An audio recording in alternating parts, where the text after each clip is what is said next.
Beer is older than farming, older than writing, older than civilization itself. 10,000 years before the first city, humans were already getting drunk, and it might be the reason civilization exists at all. Stick around, because this story will change how you see your favorite drink. This is the wild true story of how humans invented beer. Before wheels, before cities, before kings. Let's rewind 13,000 years to a limestone cave in modern-day Palestine. This is Raqefet Cave, home to a hunter-gatherer people called the Natufians. They had no farms, no plows, no wheat fields, but inside this cave, archaeologists found something shocking: stone mortars carved into the cave floor, stained with dark residue. That residue was the chemical fingerprint of fermented grain. Let that sink in.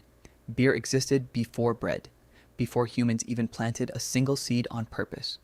So how does a wandering hunter-gatherer make beer without farming? They gathered wild wheat and barley by hand, one stalk at a time. They soaked the grain in water inside carved stone pits. Wild yeast, floating invisibly in the air, did the rest. The grain slowly turned into a thick, bubbling, alcoholic porridge. It probably tasted nothing like the beer you know today. If your mind is already blown, hit that like button right now. And subscribe, because this story is about to get even crazier. Now, let's jump forward a few thousand years to southern Turkey. This is Göbekli Tepe, the oldest temple ever discovered on Earth, built by hunter-gatherers 11,600 years ago, before farming existed here too. Inside, archaeologists found massive stone vats, each holding 40 gallons. Chemical residue inside matched the signature of fermented barley mash. In plain English, these were giant Stone Age beer vats. So why would hunter-gatherers build a temple just to brew beer?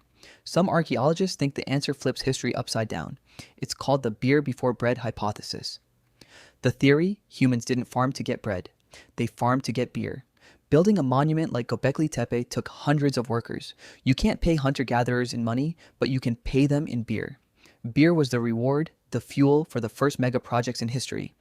And beer doesn't keep well. You can't stockpile wild grain forever, so to keep the beer flowing, people needed a steady grain supply. That need may have pushed humans to start planting crops on purpose.